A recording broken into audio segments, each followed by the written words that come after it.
So if you don't have Twitter, basically, Mort Dog tweeted this about 3 hours ago, talking about the negativity in the online world and how it's taking its toll on people in general, but more specifically, how the negative discourse that is sort of being more viewed in the public eye, I guess in general, in the TFT space, is being a bit more seen by the dev team and such, despite the internal metrics being very good, such as the players, the hours, revenue, sentiment, etc. And it's starting to take its toll a little bit. And the thing is that me personally, I am guilty of this. I will admit it. I also provided some negative feedback. I was like, listen, I don't enjoy set 11 at all. I actually really, it's my least favorite set, actually, to be completely honest. And this is coming from somebody who's played its entirety of like every set so far. And 9.5, I think I quit like the last like maybe like couple weeks, but at the very least I was still playing until the last like couple weeks, right? So this is the first time I've dropped a set where it's like basically like the halfway point, and I've never really experienced this feeling before. But obviously I provided negative feedback, and if you want to provide negative feedback, you should provide constructive criticism or some level of feedback that, you know, the people who are working on the product can actually use and utilize to make the product better. I mean, obviously you don't have to take your feedback, but like you should provide context. Otherwise you're just throwing on negativity selfishly, and it doesn't help anybody. So today, that's what we're gonna do. I'm gonna talk about why I don't enjoy set 11, why I think this is a problem for TFT, not necessarily as a whole, but just maybe just the set in general, and just why I'm just probably not gonna be touching the set for the rest of it, except for the cups. We'll be co-streaming those because those are really fun to watch regardless of the set. So I'll be looking forward to those, but outside of that, I'm not playing the game myself. But let's talk about it. So first off, what is the problem? Well, the first one I want to talk about just quickly is just the competitive versus the casual. And what I mean by that is that TFT is focused on making the player experience better for the casual player and making it more fun or exciting for the general audience. And they've made this very clear. There are clips of Mortdog talking about, you know, how the team is focused more on the general audience rather than the competitive players, and that's okay. No problem with that. Obviously, they want to appeal to both sides when they can, but it can be very difficult. And historically speaking, at least from my experience, when the game tries to be more fun, the competitive aspect will sometimes take a hit. It's, again, not always, but in general, that's what it feels like it happens. And just as an extreme example, for example, it's like Fortune's Favor. It's very fun, but there's no competitive integrity, right? That's an extreme, and obviously that doesn't affect the general standard play of TFT, but you get the idea, right? If you pump a lot of resources into the game, the competitive integrity can go down a little bit because it isn't really a game of skill. It's more just like who can hit the 3-star 5 cost or 3-star 4 cost or whatever. And the thing about set 11 is that, well, set 10, if you just compare the two, right? And I loved set 10, but I know a lot of people didn't like set 10. And the thing is that with set 10, it felt like set 10 was leaning a lot more towards the competitive. They had the fun aspects. The music was phenomenal, by the way. Really good stuff. I thought that was so good, especially for like the casual audience and the competitive audience. I thought it was great. But set 10 in general felt like it was leaning more towards the competitive, and I love that. As someone who takes the game a little more competitively, a little more seriously, that is what I love. So I loved set 10. But set 11 just feels like it's more catered towards the casual audience, specifically with encounters, which we'll talk about a little bit later. But because I identify more with the competitive side, for me personally, this set just misses the mark. Obviously, this is a personal preference, so there isn't much to really discuss there. The first one that I do think is kind of important to talk about is the patch cycles and the balanced thrashing of the set so far. Obviously, this may not happen as much for the remainder of the set because I think, as what is talked about in the most recent rundown, they are going to be doing less and less drastic changes for the set and just fine-tuning things, which is good. But so far, the patch cycles have felt really bad. And I know of the restrictions that they have to work with because they have to work within the patch cycles. I understand that. But specifically, going from a bunch of reroll lines from the beginning of this set and then with, by the way, very little forecasts that were playable at, at a competitive level, to then basically patch 14.8b hits, and now forecasts are buffed across the board, and then reroll lines are basically dead except for like a couple, specifically the reroll, the hero augments, as well as like Gnar and Janna just being playable from sometimes. But even now, we're not even seeing like Janna or Gnar, actually Gnar at all, because of Faded and Dryad just being an absolute fucking headache in the current meta. And then 14.10 hits, and you see the patch notes that you're reading this and you're like, dude, like how the fuck are you guys buffing the opener for this and then not doing anything else? Obviously, they've already discussed about potentially hitting a B patch, which is nice, but this doesn't necessarily mean that, you know, any of the reroll lines are going to be coming back. And typically speaking, when it comes to TFT and a healthy state of the game, it's that there are some reroll lines that are viable, but 4 costs and 5 costs are also viable, and you get to pick and choose depending on your opener and stuff, and that's when TFT is at its best, at least for me personally. And, you know, just having one or the other just being viable, not always, but like 90% of the time, it feels pretty bad. It genuinely feels pretty bad, and that's where I feel like it misses the mark a lot. And then especially with just the extra Ornn items and the support items, and obviously these are changes that are better for the future of TFT, experiencing all this and the thrashing just feels really terrible, and that's just been a really big pain point. And the other thing is encounters, and encounters is the big one that I wanted to discuss. And the encounters, it's a mechanic you just can't play around skillfully. It's mostly designed to be a just for fun thing for casual players, which is fine. And for its intended design, it does that very well. I expressed my disinterest in this set in a community post on YouTube, I think yesterday or the day before. And some people who lean more towards the casual side have actually really been enjoying playing encounters. And that's good. That is great for the casual players. That is fantastic.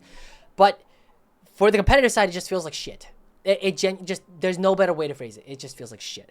Things like the 4-3 encounter that can punish you for doing a 4-2 roll down, like Kha'Zix, or Ahri buffing player HP when you're just trying to secure top 4 with a B tier comp, and somebody might have played like a really risky line and it's very high risk, high reward, but suddenly that risk is gone and now they just get to win out, and then you just bleed out to a 5th or even a 6th, or sometimes even a 7th sometimes. And these are incredibly frustrating to deal with when trying to climb ladder in general.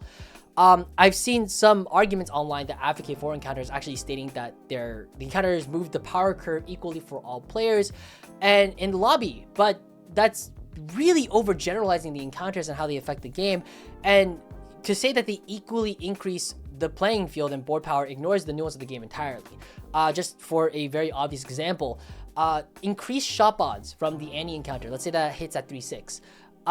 That does not equally affect reroll players and standard level 8 players. I think that's very obvious. If you do a 4-1 roll down with level 9 odds versus a person who's just trying to play reroll, the 4-1 player is going to have a much better time. A significantly better time. And just to talk about this a little bit more, I want to discuss this clip actually from Warthdog's stream. This was actually sent to me from a friend of mine in the community, and I want to talk about this because I think this is kind of missing the mark, if you will.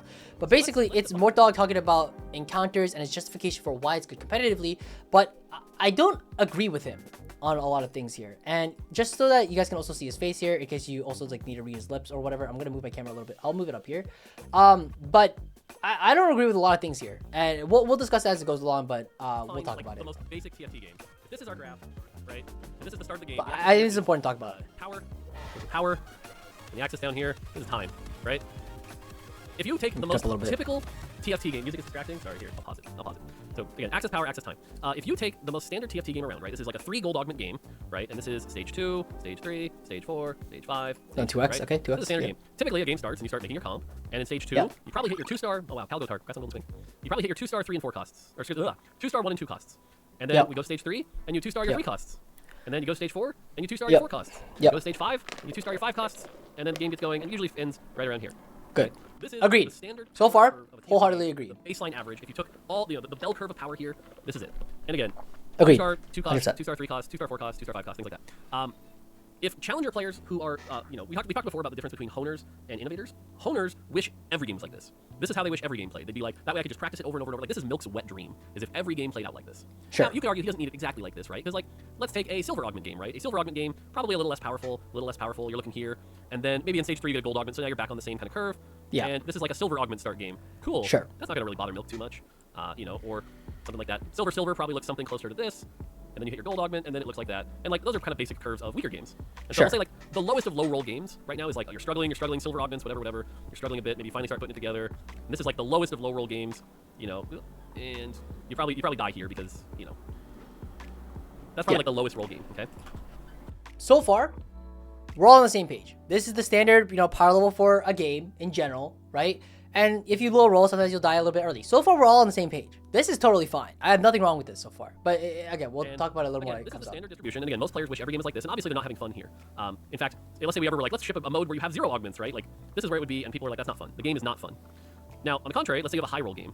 let's say you have a prismatic start game, obviously your power is going to go up quite a bit more. And then, things are going fine, but prismatic is kind of self-empowering, so the curve's a little steeper, and you end up with a game like this, where the power is actually quite a bit higher.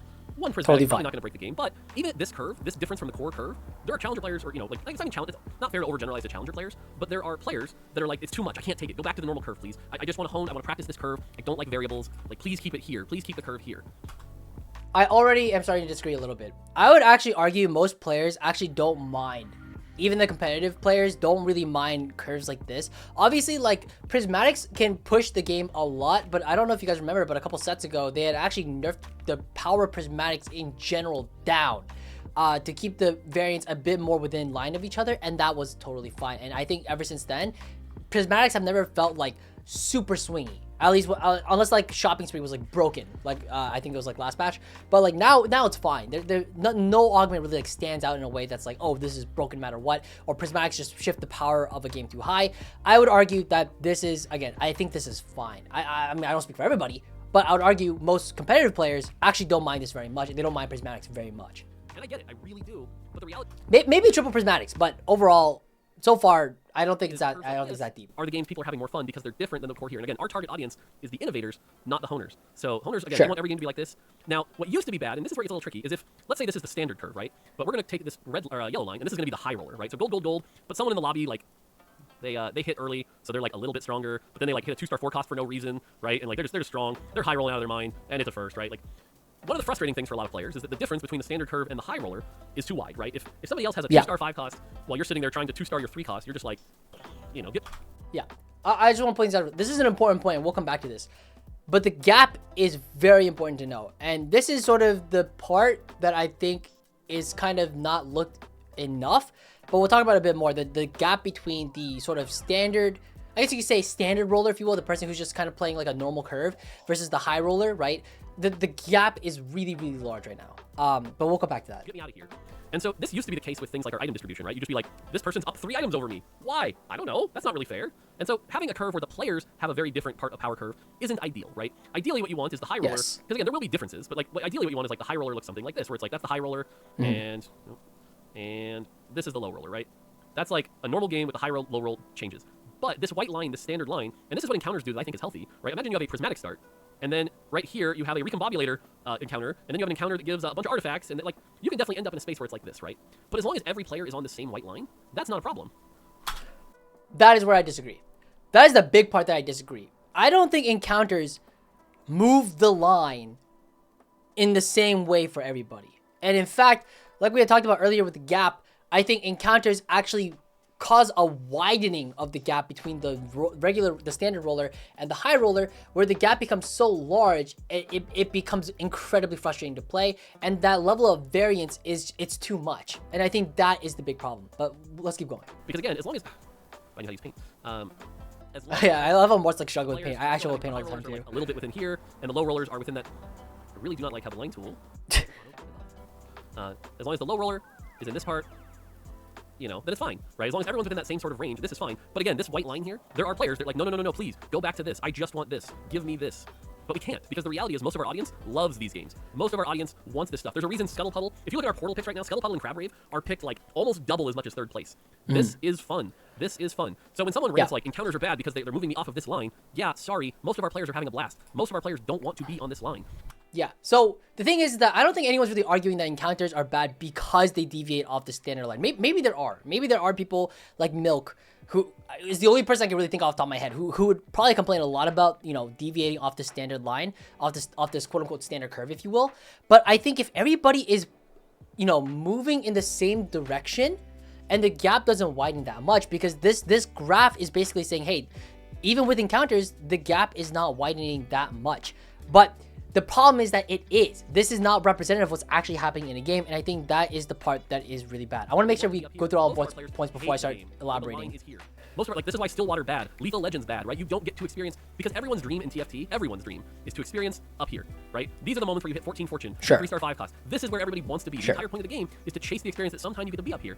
And if every game was just a standard flat curve that always ended right here, it would be pretty dull. And so yes, variants are good. I agree. Variants are good. You need these high moments, and encounters are one of the healthiest versions of that, because all they do is move the white line for everybody, right? Standard rerolls and item drops, they're the things that create the yellow line and the red line. They're the variants within that white line, but encounters are just the core path. and that's a good thing. That's a fun thing. So again, anytime someone's like, oh, this encounter, it moved the white line. Yeah, suck it up. Suck it up. Get good. You can deal with it. So, yeah. There you go. That's my explanation on. Again, we understand that there are. So basically, this is what I don't agree with at all. So basically, like in Mort's explanation, I have Paint open here. I actually opened this ahead of time because I want to make sure that like I suck at using Paint as well, so I didn't want to like mess things up. But let's say for example, right? Oh god damn it, not doing the same thing for me. But let's say for example, right, in a game of TFT with Inside 11, right, you have this regular curve, and the regular curve looks, what the fuck, looks somewhat like you have the regular standard curve here, right, and then you have encounters hit, and then the line goes up a little bit, and my shit kind of sucks. I'm sorry. Okay, well that's a kind of a steep line, but like you get the idea. Like the encounter hits, and then it kind of looks like this, and then the power curve like kind of stabilizes a bit, and then maybe there's a prismatic or whatever, and then the game just kind of like devolves into something that looks kind of something like this, right? If you know, let's say now when you're playing the game, and then you are Jesus Christ, this actually is so annoying. Holy fuck. But let's say like you're playing the game, right? You're in the same lobby, and then you are playing a standard line, and then what ends up happening is that on 3-6, like the Annie encounter, for example, that we talked about earlier, hits. So let's say the game is pretty standard. You're high rolling like a little bit. It's not that bad though. And you're kind of standing. Let's also change the color so it's yellow so that we can see what the fuck's going on here. But basically, let's say like you're high rolling like a little bit, right? You're staying within this curve, and this is totally fine, right? But then that Annie encounter hits here on 3-6, where you're getting the higher shot odds. You have level 9 odds on for your 4-1 roll down, right?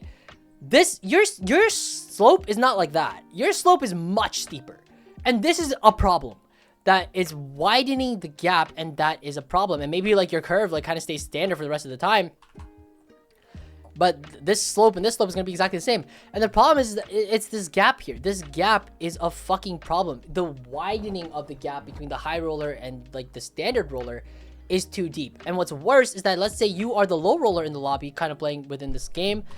God, I fucking hate Paint. But if you're the low roller as well in this game, then what ends up happening is that let's say you're low rolling, you're staying within the curve as well. Maybe you're forced to play into re-roll, right? Because you know you're not high rolling your opener, you gotta fall back onto something here. And then the fucking Annie encounter hits. Let's say it's hitting at this spot here, right? Now your curve is looking like this. Your curve is like kind of standard for the rest of the game, but look how wide this gap is. This gap is absolutely massive. And the gap between the high roller and the low roller is just too steep. It is way too goddamn steep. And this is the problem that I think a lot of us are having, is that the encounters, they're not like, again, I don't think anybody, I would argue most players don't want every game to be like this. I think this is actually incorrect. Maybe I'm wrong on my stipulation, but I don't think this is right. I think most players don't mind as long as everybody is working towards the same level of variance, then it's fine.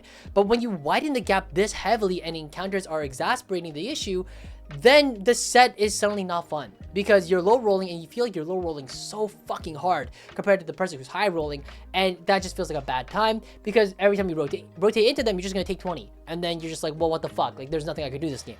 And this feeling of hopelessness, this feeling of like you can't really do much about it, just feels terrible. And I think that is the big thing that I wanted to elaborate, is that again, it's not really about, you know, deviating from this standard curve or from what I believe he called honers. I would not even put myself in this honer category. I'll put myself in here. I actually enjoy games that are more like this, but not with this level of a curve, not with this level of a gap. Like, that's what I'm trying to say. Like something like if the gap looked like this the whole game, I don't care how you implement it into the game, but if the gap between the high roller and the low roller, or the mid rollers even, just looked like this the whole game, right, with prismatics or whatever, I would be perfectly fine with this. This is totally fine with me.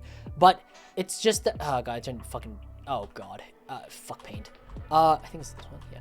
But you get the idea, right? Like, this is fine. This is totally okay. And if this is what encounters achieved, I would be fine with it. But it's not what they do. And in fact, they do the exact opposite, and exasperating the gap is the problem. And that's why I don't enjoy set 11. Whether or not you agree or not, that's totally okay. I apologize, my thoughts were a little bit all over the place. This was a bit of a one take, but I hope I got my idea across. If you have any opinions you want to share, I'd love to hear it. But yeah, that's my general consensus on the set.